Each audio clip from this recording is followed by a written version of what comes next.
All right, so the numbers coming out of yesterday are a little bit better. 46 new cases. Active cases are down a little bit. Hospitalizations are down a little bit. I believe there was another new death, though, which isn't good. But again, the death numbers still aren't really that bad. Um, and we are up over 500,000 total tests, so that's a good sign. They are increasing the testing again a little bit for whatever reason over the weekend. They brought it down. Maybe it just people just didn't want to go get tested. I don't know.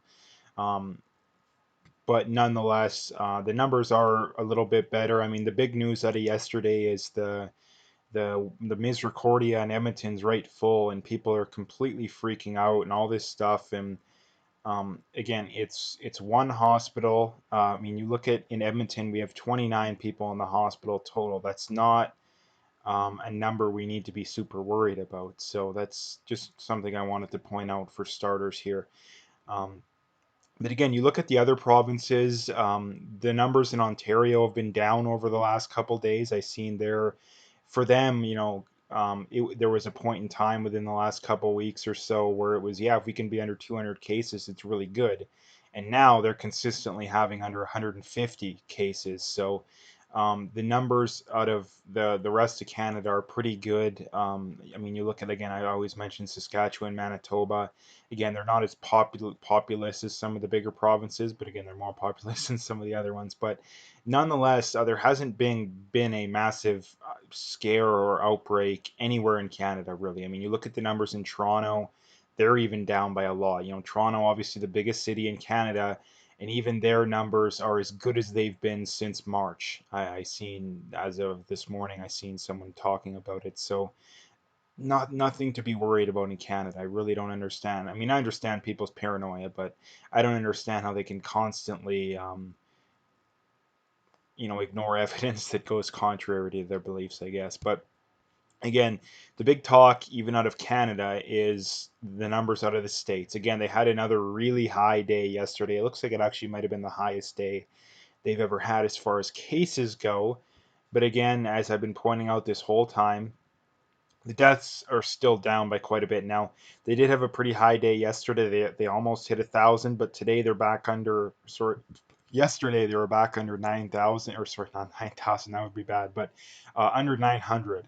So that's still not great. Like I say, I'm not going to say the numbers are great and we're completely out of the woods, but they're not something we need to be overly worried about. The only reason that we would need to be overly worried is if the daily deaths in the states are like double what they currently are. Like that's when we'd have to be worried. But again, at no point is a lockdown the answer. Is at no point a lockdown the answer. We already know that from the last time around. The answer, I mean, and here's the thing too, is that the main reason why the numbers were so bad out of the states is that a handful of governors ordered sick patients into nursing homes, which is why there's so many people died in the first place. People are saying, "Oh, it's Trump's fault." No, it has nothing to do with Trump. I don't even care what side of the political aisle you're on. It has nothing to do with Trump because in the states, the governors have all the power. Trump can't unilaterally say, "Yep, we're opening or we're closing." He can recommend it, but he can't unilaterally say that. So again, people trying to blame Trump for this are very insane. And again, too, it is the big Democratic states that was hardest. I mean, California being the exception, but I mean they're having a bit of a resurgence. But the big states that were hit the hardest is New York, Pennsylvania, Michigan, and I mean there's a handful of others, but those are the ones that were hit the hardest, and they're all run by Democrats. So anyway, the big thing I wanted to talk about today is this story out of the College Fix, and it's titled "Scholar Forced to Resign Over Study That Found Police Shooting Not Bias Against Blacks." Now, again, this is something that we likely already knew. I mean, the numbers were already pretty clear in the fact that the reason why blacks are overrepresented when it comes to this kind of stuff, whether it's interactions with police or being in jail or whatever, it's because they commit more crime. I mean, it's very blatantly obvious. I mean, we've had the evidence to prove that going back as long as I can remember. I mean, even during Ferguson, we already knew that.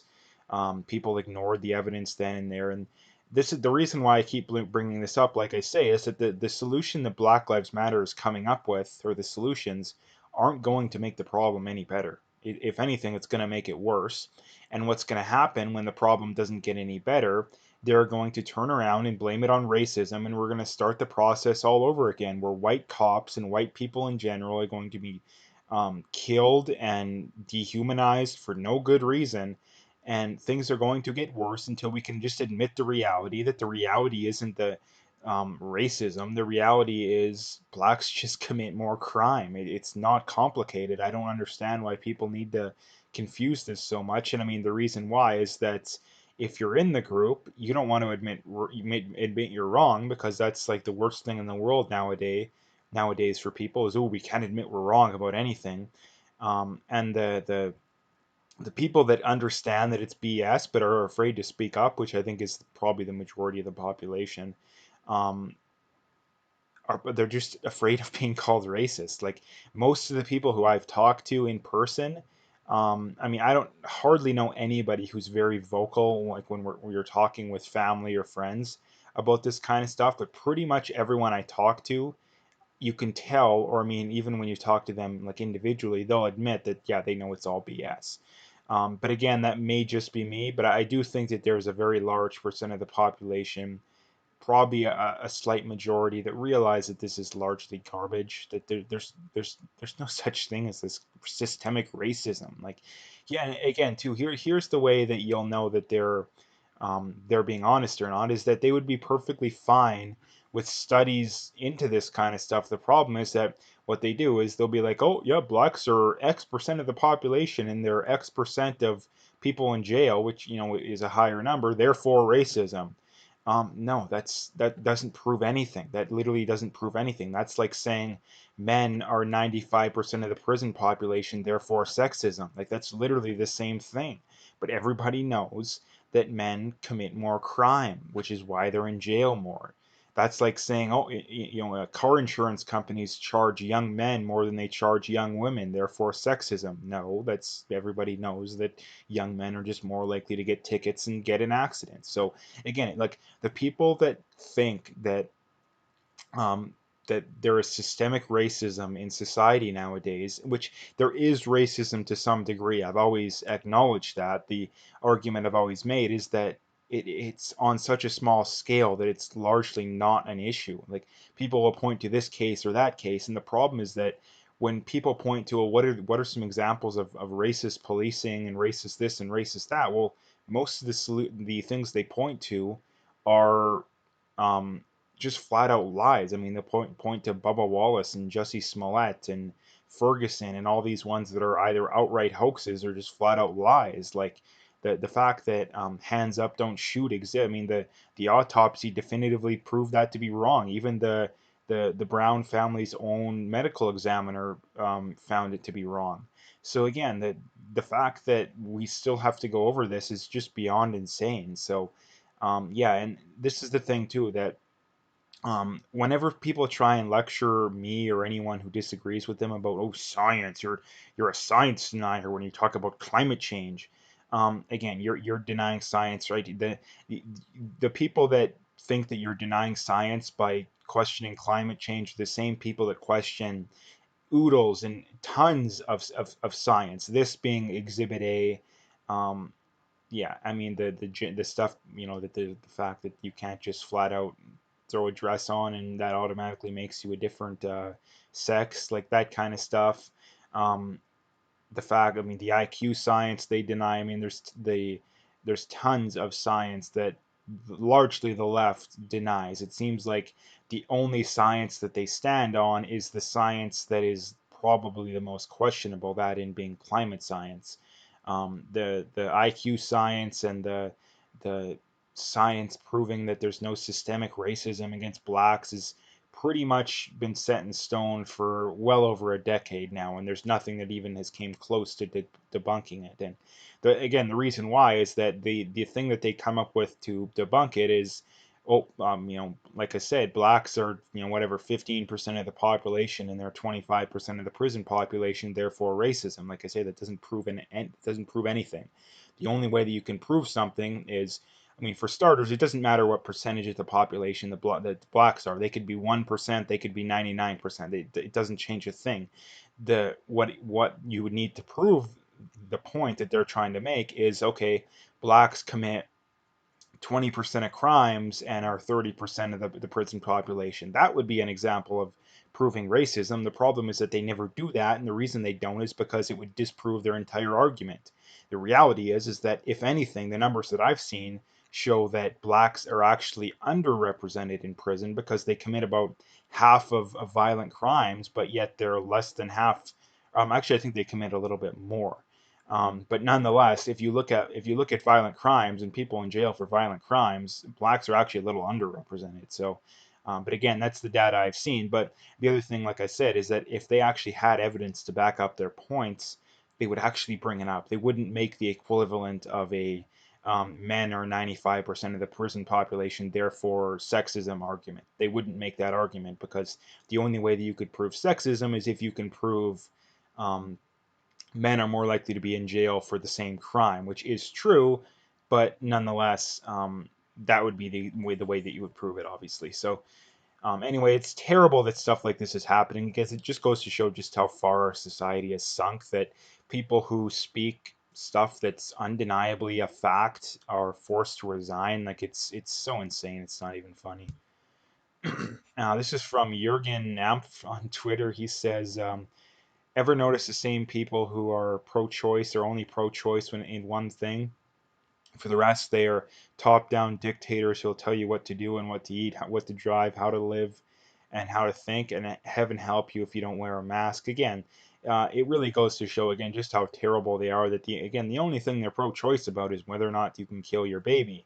And now again, I mean, if you want to have some middle ground when it comes to abortion, maybe I could understand that. But the problem is that the people who are pro-abortion are almost always pro-abortion right up until the point of birth, even partial birth. So again, the fact that they're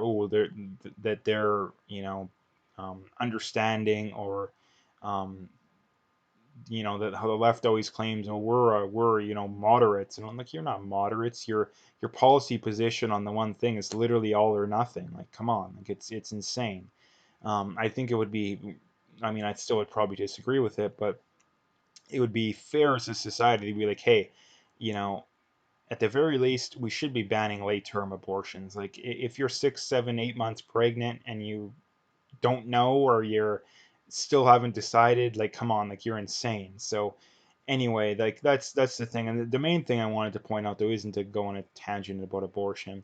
Um, it's to point out again that they're only pro-choice when it comes to one thing. Like, how does that make any sense? Like, how does that make any sense? Like, if you're pro-choice, you should be pro-choice. Again, when it comes to the whole mask thing, they're like, oh, you don't. I'm not going to force you. The one time they'll give in, you'll see is, oh well, you don't need to wear a mask, but you also need to sign up so that you don't get any healthcare costs in Canada. Well, again, it just goes to show just how stupid and insane those people are because um, I would be okay with that, but on the caveat that we say, okay, if you smoke a pack a day, or you're an alcoholic, or you're overweight, or you got diabetes, or health conditions that are lifestyle related, then you don't get free healthcare. I would be perfectly fine with that.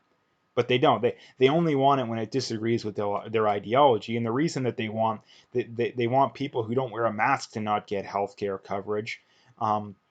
But they don't want people who abuse their body to the nth degree. They want those people to get healthcare coverage because they know that those people are more likely to agree with them. Therefore, it doesn't matter. It doesn't matter if they put no money into the system in their entire life and take out millions. It doesn't matter. What they care about is that that's a vote that agrees with them. So, again, these people are so insane. It's not even funny.